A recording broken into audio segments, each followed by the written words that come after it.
It is so hard to sell a way of life that includes minimalism. People assume you shouldn't own anything at all and that your life is boring or you have to sit around like a monk.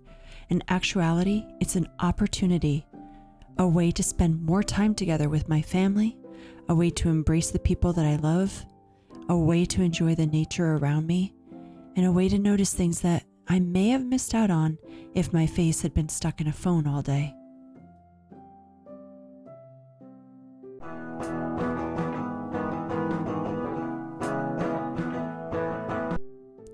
Henry David Thoreau said, "The question is not what you look at, but what you see."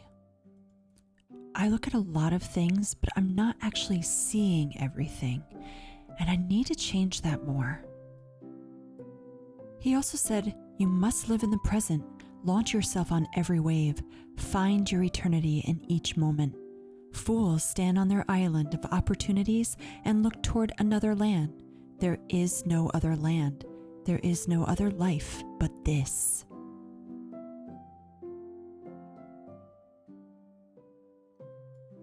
I actually love simplicity. I love being a minimalist. I feel more at ease. In the nearly 19 years that I've spent as a minimalist, I have watched people increase in their anxiety and stress. It made me realize how much more laid back I am in this society. I just feel good. I don't feel pressure to put on too much on my plate. I see how if something in my day changes, I'm okay with it. What can you embrace today? What can you show satisfaction in? What can you be thankful for? Hey guys, I haven't done a vlog in a while. I'm so sorry to delay this. A lot of things happened at the end of January, going into February. So many things, and so many of them I didn't touch my camera for. I did one of those moments where it's like, oh, I'm having such a good time that I completely forgot to bring out the camera. Not everything has to be recorded. When I do remember, I'm like, oh wait, I forgot, So whatever you see here is pretty much all that I got in January and February. One thing I really wanted to touch up on is the fact that my oldest son turned 18 years old. A part of me is really, really glad about it because it shows that he is growing up. He is becoming a man. I mean, he is a man, but he's also so much different than I was at 18 in a good sense. For instance, we went to the eye doctor the other day and he was the one who paid for his own exam and he bought his own glasses. And so the fact that he works really hard and that he's been saving his own money and not just spending it frivolously, not something that I feel I would have done as a kid. And I don't know how many of you watching this would have been the same way. I'm really proud of him. So happy birthday, Lato. We were without power, I think 3 or 4 days in like half of our home.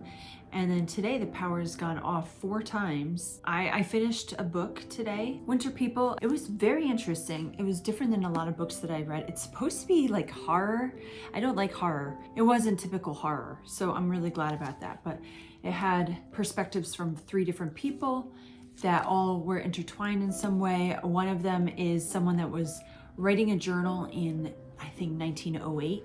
And it's basically about this one area where there's missing people or people end up getting found dead. But the way that it ties in together is really interesting. I gave this 3.5 stars. I'm trying to make plans with more people, trying to reconnect with others, and I'm really enjoying myself being able to just get out of the house. I bring the baby with me. Oh, as I look outside, it's really, really windy today. It's been snowing every single week here. There's a lot of beauty, but at the same time, I'm always ready for spring. There are a few things that I've been thinking about when it comes to like spirituality and just the heaviness that people go through. And it's interesting because so many people in this day and age, they don't want to give credit to God for things that are good in their lives.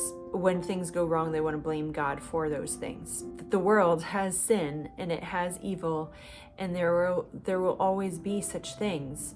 And that it's a battle between those things. There's spiritual warfare all around us that we can't see. Like, we can't see any of that, but we could feel it. And I think about people that may not be Christians, but they feel this spirituality of some sort. The beauty of nature is developed by God.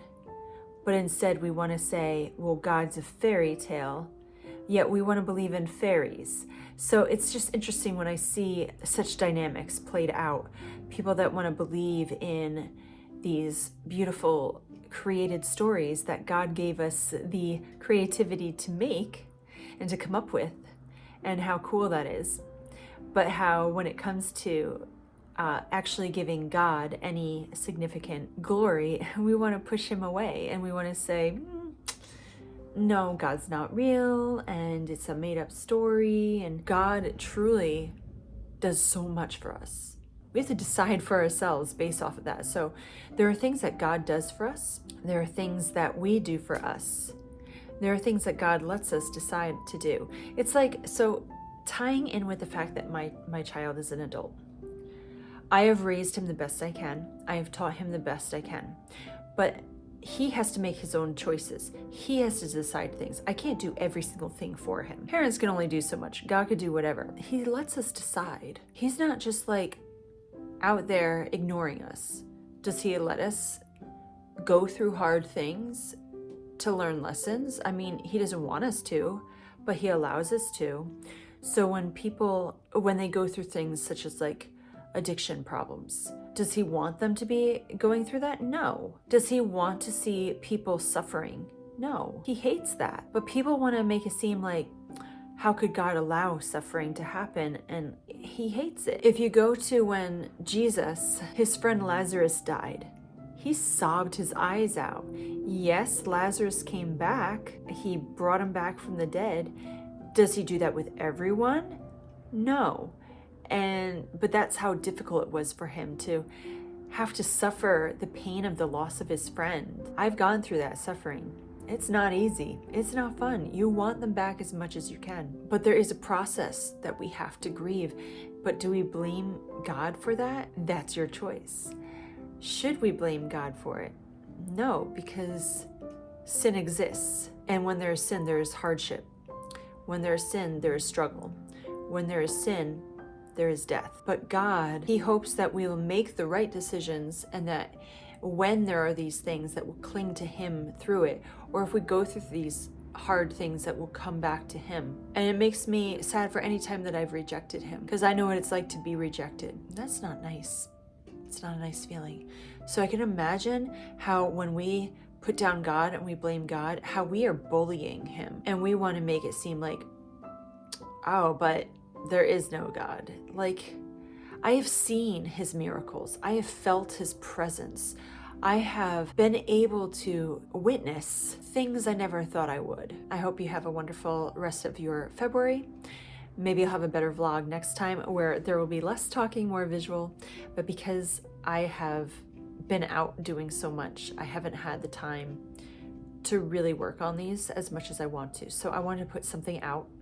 I hope you enjoy this. I have plans. So I've been having so much fun making the videos I've been making lately. Just bear with me and have fun. And thank you for being here. And for all the people that have been subscribing lately and leaving comments, thank you. All right, have a good one. Bye-bye.